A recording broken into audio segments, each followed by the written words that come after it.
Dzisiaj 3 tematy. Wotum zaufania złożone przez Donalda Tuska. Iran zaatakuje amerykańskie bazy wojskowe. Pozwy przeciwko Muskowi. Wotum zaufania mając większość, po co taka szopka? To pytanie, które pada często po tym, gdy premier decyduje się na wotum zaufania, mimo że formalnie ma zapewnioną większość w parlamencie. Postaram się w przystępny sposób wyjaśnić, po co to robić, gdy wynik głosowania wydaje się przesądzony. Na wstępie warto zaznaczyć, że w polskim systemie parlamentarnym po powołaniu rządu przewidziana jest procedura przedstawienia programu działania i uzyskania wotum zaufania. Nawet gdy koalicyjne ugrupowania kontrolują większość, premier ma obowiązek poddać swój rząd ocenie posłów. Jednak cel tej procedury wykracza poza formalne wypełnienie konstytucyjnego terminu. Po pierwsze, ogłoszenie wotum zaufania i uzyskanie wyraźnego poparcia wobec rządu wzmacnia jedność w koalicji. W dużych ugrupowaniach zawsze mogą pojawić się wątpliwości lub spory o priorytety. Publiczny akt udzielenia zaufania pozwala pokazać, że mimo różnic wewnętrznych wszystkie partie rządzące stoją wspólnie za kluczowymi wyzwaniami. To sygnał dla posłów niezdecydowanych. Jasne poparcie większości pomaga utrzymać dyscyplinę i zmniejsza pokusę odsunięcia się od rządu. Po drugie, wotum zaufania służy legitymizacji programu rządowego. Nawet gdy rząd już działa, wystąpienie przed posłami i ponowne zaprezentowanie planu działania daje okazję do przypomnienia najważniejszych celów i zobowiązań. Przez debatę w Sejmie rząd pokazuje, że jego zamierzenia są zaakceptowane przez parlament, co wzmacnia pozycję premiera i mobilizuje posłów do popierania dalszych inicjatyw. Po trzecie, wynik głosowania nad wotum zaufania wysyła sygnał stabilności na zewnątrz. Partnerzy międzynarodowi, inwestorzy czy instytucje finansowe obserwują, czy rząd cieszy się silnym poparciem. Jasne wotum zaufania świadczy o przewidywalności polityki, co bywa istotne zwłaszcza w trudnych gospodarczo czy społecznie czasach. Pozwala to pokazać, że w obliczu kryzysów rząd ma mandat, by podejmować niezbędne decyzje. Po czwarte, wczesne uzyskanie wotum zaufania może pełnić funkcję prewencyjną. Polityczna rzeczywistość bywa zmienna. Mogą pojawić się napięcia wewnątrz koalicji lub niespodziewane konflikty. Skoro posłowie już raz publicznie poparli rząd, trudniej im później bez utraty reputacji wycofać to poparcie. To odstrasza potencjalnych buntowników i wzmacnia dyscyplinę głosowań. Po piąte, wotum zaufania realizuje wymogi konstytucyjne i regulaminowe. Nawet przy stabilnej większości formalne dotrzymanie terminu przedstawienia programu i głosowania jest konieczne. Ponadto w przyszłości, po ważnych zmianach w składzie rządu lub znaczących modyfikacjach programu, ponowne wotum zaufania może być potrzebne, by umocnić pozycję gabinetu. Po szóste, debata i głosowanie nad wotum zaufania odgrywają rolę w sferze medialnej.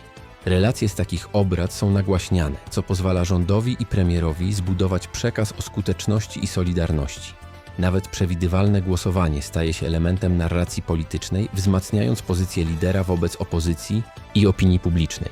Wreszcie, wotum zaufania może być reakcją na ważne wydarzenia bieżące. Gdy pojawiają się istotne problemy gospodarcze lub społeczne, rząd może zwołać głosowanie, aby potwierdzić poparcie dla trudnych reform lub działań nadzwyczajnych. Udzielone wotum pokazuje, że parlament akceptuje proponowany kierunek i daje mandat do działania w wymagających okolicznościach. Podsumowując, choć premier formalnie dysponuje większością, ubieganie się o wotum zaufania pełni rolę wzmocnienia jedności koalicyjnej, legitymizacji programu, sygnalizacji stabilności, prewencji wobec niespodziewanych zmian, spełnienia wymogów proceduralnych oraz budowania przekazu medialnego. To zabieg zarówno konstytucyjny, jak i polityczny, który pomaga utrzymać zaufanie posłów, opinii publicznej i partnerów międzynarodowych, a także zabezpiecza rząd przed ryzykiem wewnętrznych kryzysów parlamentarnych. Teraz, po uzyskaniu wotum zaufania, spokojnie można poklepać się wzajemnie po plecach, iść na drinka i myśleć o wakacjach. Jak powiada stare porzekadło: trzymajmy się kupy, bo kupy nikt nie ruszy. Temat drugi. Iran grozi Stanom Zjednoczonym. W połowie czerwca bieżącego roku w Dubaju odbyła się konferencja prasowa, podczas której irański minister obrony oświadczył, że w razie niepowodzenia rozmów dotyczących porozumienia nuklearnego i wybuchu konfliktu z udziałem Stanów Zjednoczonych, Iran zaatakuje amerykańskie bazy wojskowe w regionie. To ostrzeżenie padło na kilka dni przed planowaną rundą rozmów nuklearnych między stroną irańską a przedstawicielami Stanów Zjednoczonych. W wypowiedzi przedstawiciel irańskiego resortu obrony podkreślił, że jeśli pokój zostanie zastąpiony konfrontacją, wszystkie amerykańskie placówki wojskowe w regionie są w zasięgu irańskich sił. Zaznaczył ponadto, że Iran odrzuca narzucanie ograniczeń w zakresie rozbudowy własnych zdolności obronnych, w tym w dziedzinie rozwoju pocisków rakietowych. W tle tych słów pojawiają się wzajemne groźby do wcześniej formułowanych przez stronę amerykańską zapowiedzi możliwych działań wojskowych wobec Iranu. W razie braku porozumienia dołączają irańskie zapewnienia o gotowości do kontruderzenia. Przemówienie irańskiego ministra zbiegło się z doniesieniami o nadchodzącej rundzie negocjacji jądrowych, które mają odbyć się w wyznaczonym państwie nad Zatoką Perską. Obie strony sygnalizują zamiar przedstawienia swoich propozycji, choć wcześniejsze etapy rozmów przebiegały w napiętej atmosferze wzajemnych zarzutów i retoryki, obciążonej podejrzeniami o agresywne zamiary. Z jednej strony mowa o potrzebie uniknięcia eskalacji i utrzymania pokoju, z drugiej powraca ton stanowczy. Gdy perspektywa porozumienia wydaje się odległa, groźby militarnych konsekwencji zyskują na doniosłości. Zdaniem ekspertów takie publiczne ostrzeżenia mają dwojakie znaczenie. Po pierwsze, stanowią sygnał siły wobec własnej opinii publicznej, pokazując determinację władz w kwestii obrony suwerenności i nieulegania zewnętrznym naciskom.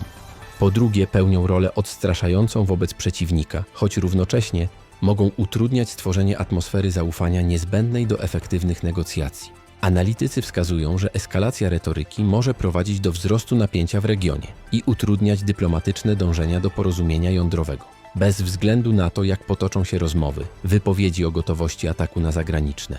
Bazy wojskowe budzą poważne obawy o stabilność sytuacji w Zatoce Perskiej.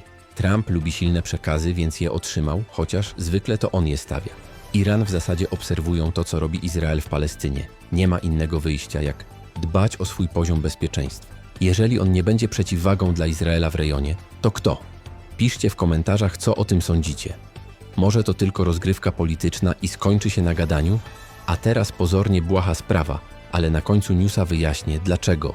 Jest to ważna informacja. Otóż francuskie i amerykańskie media donoszą o nietypowym pozwie, jaki złożyła grupa francuskich posiadaczy Tesli przeciwko producentowi tych samochodów oraz ich założycielowi.